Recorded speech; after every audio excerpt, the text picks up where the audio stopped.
In this video, we'll explore geography and world building, explaining how the ruggedness of terrain can forge empires and why the existence of a simple lake can spark centuries of lore. Hey everyone, my name is Sasha, and this video is part of my ongoing deep dive into the realms of storytelling, world building, and fantasy writing. In the last episode of our world building series, we brought our universe to life. Now it is time to start shaping our main world.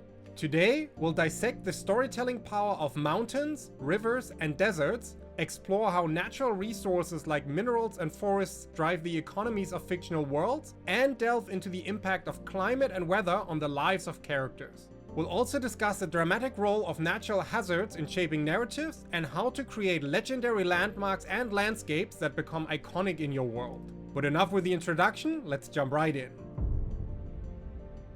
First up, think about the big picture: continents, islands, land masses. These aren't just chunks of land, they represent the birthplaces of entire civilizations. Their size, shape, and location set the stage for the stories we want to tell. Now, even if your world has magic or mythical creatures, your geography still needs to make sense. It's about balancing the fantastical with the plausible. For instance, a mountain range could be home to dragons, but it still needs a logical placement on your map. Why are the mountains there? What natural forces created them?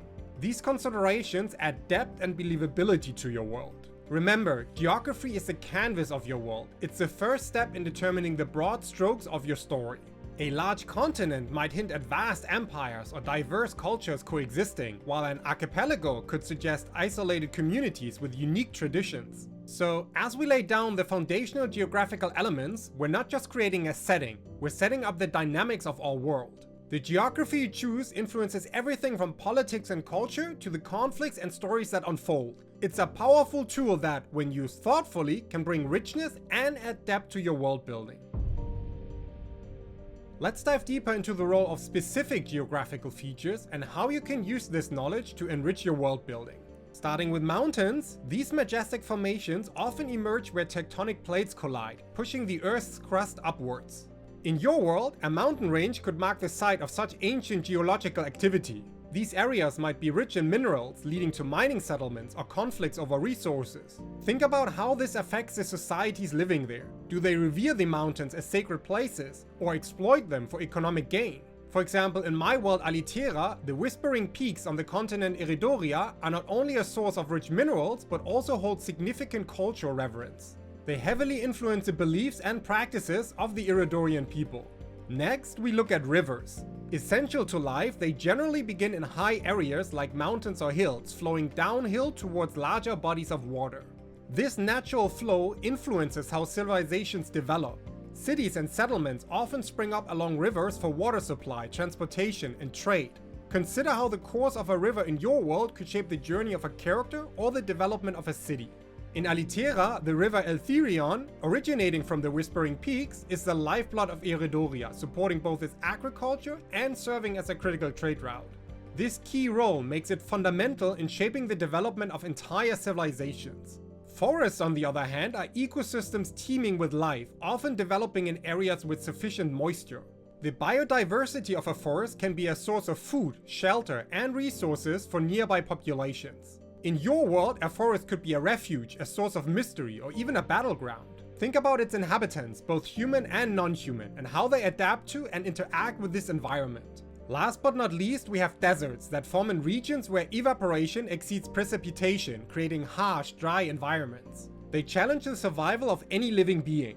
In your world, a desert could be a barrier that characters must cross, a place of hidden oases and ancient secrets, or a test of endurance and resilience. As you incorporate these features into your world, remember they are more than just physical elements, they are a part of a larger ecological and geological system. Mountains affect weather patterns, rivers shape landscapes, forests influence the local climate, and deserts create their own unique ecosystems. Now, if you found anything useful in the video so far, please consider giving it a like to help me grow this channel. Thank you. In this segment, we'll dive into the critical role of natural resources in world building. Aside from being commodities, they shape the very backbone of civilizations by driving economies, conflicts, and cultural developments. Firstly, let's talk about minerals. These resources, often found in mountainous areas, can lead to the rise of mining cities and intense conflicts over control. In Alitera, for instance, the minerals in the Whispering Peaks of Iridoria are important economic assets that also hold societal significance. They influence local trade, technology, and even warfare strategies. Forests, like the northern rainforests in Aquaterra, are another important source that can harbor multiple important resources such as timber, medicine, and shelter. They play a vital role in the lives of those who reside within or near them. The biodiversity they support can lead to unique cultural practices centered around forest resources, shaping everything from local architecture to spiritual beliefs. Water is another critical resource. The importance of rivers like the river Eltherion in Iridoria extends beyond mere sustenance. They are crucial for hygiene, means of transportation and trade, and often become the lifeblood of civilizations. Cities along these rivers flourish, becoming hubs of commerce and culture. We also need to remember fertile land, which is essential for agriculture, directly affecting a civilization's stability and growth. The Emerald Plains of Iridoria, with their fertile soils, not only support agriculture, but their large output in food also influences dietary habits and economic practices. How societies manage and share these resources can be a central theme in your world building. As you integrate natural resources into your world, consider how they impact social structures, economies, and even religions. Now that we've explored the physical geography of our worlds, it's time to delve into the atmospheric elements that bring them to life: climate and weather. Understanding these aspects is crucial for creating a living, breathing world that feels real and dynamic. First, let's talk about climate zones. Our planet Earth is divided into several major climate zones, from the polar ice caps to the tropical rainforests. Each of these zones has distinct temperature ranges, precipitation patterns, and typical ecosystems. In your world, deciding the climate zone of a region will shape everything from the clothing and architecture of its inhabitants to the types of crops they grow and the animals they domesticate. For example, a region in a temperate climate might experience all 4 seasons, affecting agriculture and cultural festivals. In contrast, a tropical climate would have a more consistent temperature year-round, but might deal with heavy rains and monsoons that could influence travel and trade. Next, let's consider the impact of weather patterns on storytelling. Weather is a dynamic element that can add drama, challenge characters, or even drive the plot. A sudden storm could change the course of a naval battle. A drought might precipitate a conflict over resources, or a harsh winter could test the survival skills of your characters. For instance, in Iridoria, unpredictable storms coming off the Sapphire Coast can bring both much needed rain and devastating floods. This shapes many of the narratives and challenges faced by its coastal communities. Additionally, understanding seasonal changes is vital. Each season can bring its own set of challenges and opportunities. Think about how the changing seasons might affect the lives of your characters, from their daily routines to major life events. How do they prepare for winter? What festivals do they celebrate in spring? These details add depth and realism to your world. In your world building, always consider how climate and weather interact with the geography that you've established. Does a mountain range block rain, creating a rain shadow desert? Are there coastal regions prone to hurricanes?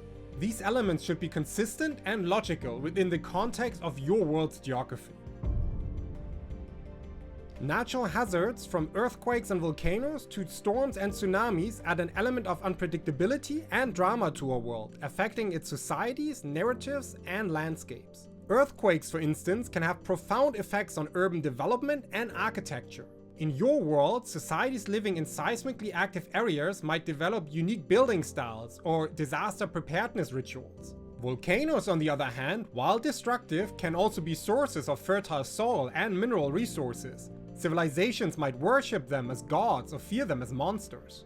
On Xantia, the Ashen Craters are both revered and feared, creating distinct cultures and rituals around these volcanic formations. There's a unique mix of festivals to celebrate their fertility and rituals to appease their perceived wrath. Tsunamis and storms, then, are natural hazards that can shape coastal communities. They might lead to the development of early warning systems, sea walls, or even a nomadic lifestyle. Floods, especially in riverine civilizations, can be both beneficial and devastating. They can dictate agricultural cycles or cause significant upheavals. Wildfires, on the other hand, particularly in forested or grassland regions, can lead to adaptations in land management and emergency response systems. Incorporating a mix of natural hazards into your world building adds a layer of realism and complexity.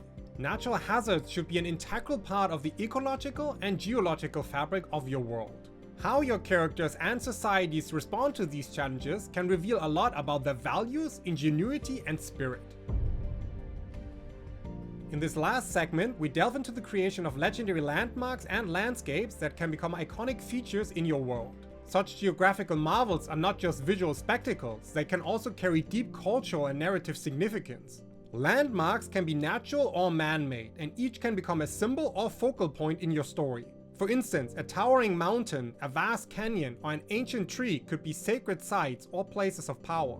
In Alitera, the sapphire coast of Iridoria, with its dramatic cliffs and stunning views, has become a symbol of natural beauty and resilience. This has inspired countless artists and poets throughout the ages. Man-made landmarks like temples, fortresses, or monuments can also play significant roles. They can be centers of political power, cultural identity, or historical significance. Fantasy elements can be infused into these landscapes or landmarks to enhance their allure. Enchanted forests, floating islands, or hidden valleys can add an element of mystery and wonder to your world. When creating iconic places, consider how they fit into the larger geography of your world. How do they affect travel, trade, or warfare? Are they isolated and difficult to reach, or are they well traveled and integral to the region's economy? Also think about how these places can evolve over time. They can be shrouded in mystery, become lost and then rediscovered, or change due to natural or magical events. On Xantia, the shifting dunes of the vast deserts often reveal and hide ancient ruins, creating a dynamic landscape where the past and present intertwine. Incorporating such legendary landscapes and landmarks into your world building not only adds depth and visual interest, but also provides opportunities for storytelling, cultural exploration, and character development. They can be sources of conflict, places of refuge, or the setting for epic adventures. Now, when it comes to geography, it is important to have a proper understanding of the universe that your world inhabits as well. So in case you haven't watched the second episode of this world building series yet, make sure to check it out at the top. Thank you for watching, and don't forget to subscribe to the channel for more content like this. Have a great day, and see you in the next one.